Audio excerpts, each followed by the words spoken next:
నమస్కారం. శాస్త్రం మర్మం కార్యక్రమానికి స్వాగతం. దేవాలయాల్లో మూలమూర్తులు ఉండగా ఉత్సవమూర్తులంటూ ప్రత్యేకంగా ఉంటాయి. ఆ ఉత్సవమూర్తులకి ఎన్నో రకాల కైంకర్యాలనేవి చేస్తూ ఉంటారు. ఈ ధర్మపరమైన సందేహం గురించి మనందరికీ కూడా తెలియచేయడానికి మనతో ఉన్నారు ప్రముఖ ఆధ్యాత్మికవేత్త, ఆర్ష విద్యా తపస్వి, శ్రీ శృంగేరి మహాసంస్థాన ఉభయ తెలుగు రాష్ట్రాల సంచాలకులు అయినటువంటి బ్రహ్మశ్రీ పసర్లపాటి శ్రీనివాస బంగారయ్య శర్మ గారు. నమస్కారం శ్రీనివాస బంగారయ్య. నమస్కారం అమ్మా. చాలామందికి ఈ సందేహం కలిగే ఉండొచ్చు. దేవాలయాల్లో మూలమూర్తులని నిత్యం పూజలు అందుకుంటూ ఉంటారు.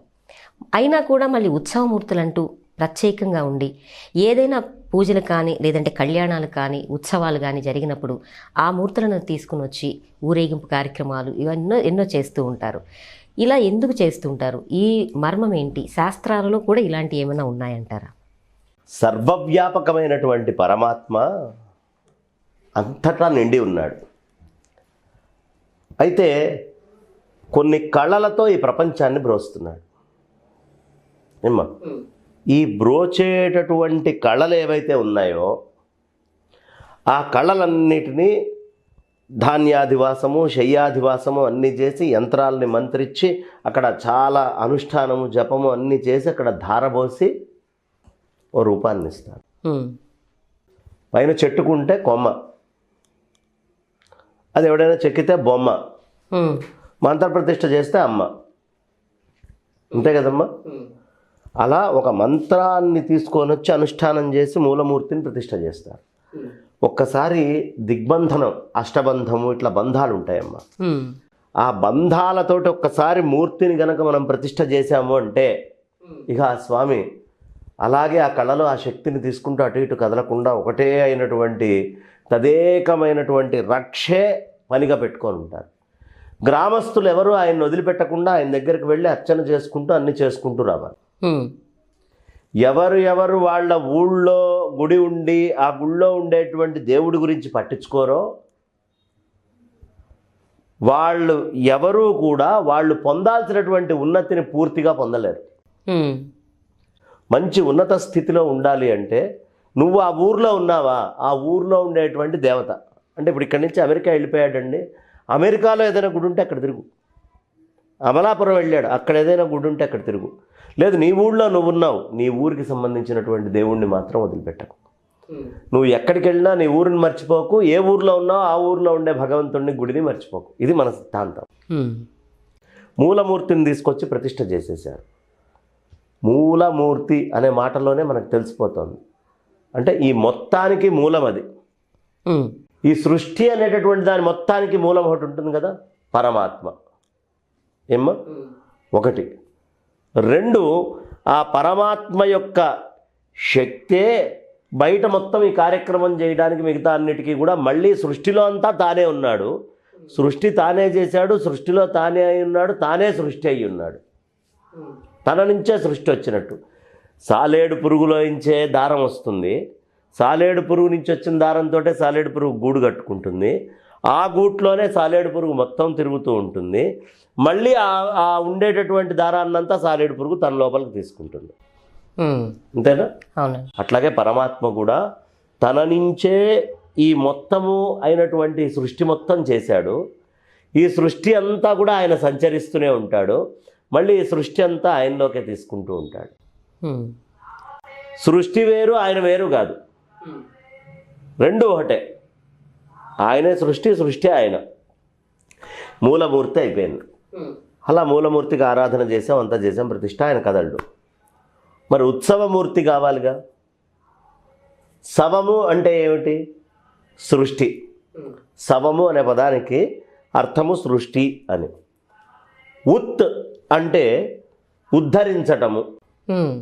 సృష్టిని మొత్తాన్ని ఉద్ధరించాలి అనేటటువంటి ఉద్దేశ్యంతో నిరాకార నిర్గుణంగా మూలస్వరూపంగా ఉన్న పరమాత్మ సగుణ సాకారుడై మనిళ్లల్లోకి, మన వీధిలోకి, మన కోసం ఆయన వచ్చేటప్పుడు ఉద్ధరించాలి అని అనుకున్నప్పుడు ఆయన సంకల్పం కదా మనల్ని ఉద్ధరించటం.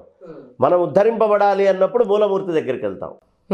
కానీ మనల్ని ఉద్ధరించాలి అన్నప్పుడు భగవంతుడు ఉత్సవమూర్తి అయి బయటకు వస్తాడు. మనం ఉద్ధరింపబడాలి, మనం ఆ పని చేయట్లా, గుళ్ళోకి వెళ్ళట్లా, ఒరే నన్ను చూడటానికి నువ్వు రాలేదురా, కానీ నిన్ను ఉద్ధరించాలని నేను బయటకు వస్తున్నాను రా అని చెప్పి చేసేటటువంటి దాన్ని ఉత్సవమూర్తి అంటారు. అంటే సృష్టి చేసేది కూడా ఆ భగవంతుడైనప్పుడు ఆ భగవంతుని సృష్టిలోని ఉన్న ఈ వీళ్ళకి వారి దగ్గరికి వెళ్ళాలనే ఆలోచన రాదా అండి? ఆ ఆలోచన రావడానికి అక్కడికి వీడి ఆలోచనలో అన్ని చోట్ల ఉన్నది వాడే కదా.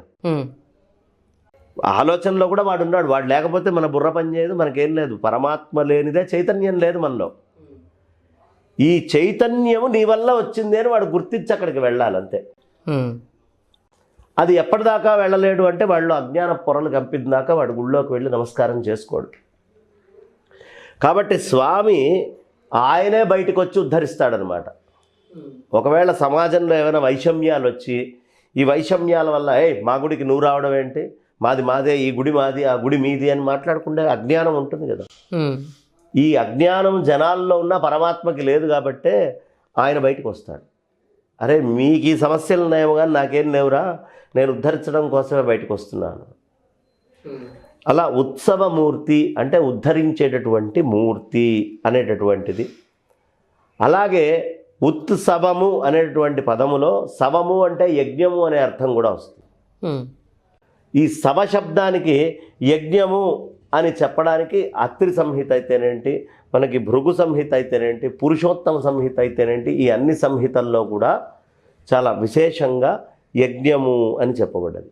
యజ్ఞముతో ఉద్ధరించటం అంటే భగవంతుడు ఒక యజ్ఞస్వరూపంగా బయటకు వస్తున్నాడు. మనం ఆయన దగ్గరికి వెళ్ళట్లా. ఆయన వచ్చేటప్పటికి ఏం చేస్తారు, రథం లాగడానికి 10 మంది వచ్చేస్తారు, పల్లకీలు మోసేవాళ్ళు వచ్చేస్తారు, ఇదంతా కూడా ఊరంతా కదిలి వస్తుంది. కాబట్టి ఇది ఉత్సవము అంటారు. ఈ ఉత్సవమూర్తి మూలమూర్తి కొన్ని సమయాల్లో మూసేస్తారు, కొన్ని సమయాల్లో ఉంటుంది, భోజనాలు భాజనాలు ఇవన్నీ. ఉత్సవమూర్తిని కొంచెం బయట అందుబాటులో ఉండేట్టు పెట్టుతారు. అది చూసి కొంతమంది నమస్కారం చేసుకోవడం ఇవన్నీ చేస్తారు. తర్వాత ఈ ఉత్సవమూర్తి ప్రత్యేకత ఏంటంటే స్థిరము చరము. మనకి ఇప్పుడు 2 రకాల ఆస్తులు, ఒకటి స్థిరాస్తి అంటాం, రెండోది చరాస్తి అంటాం.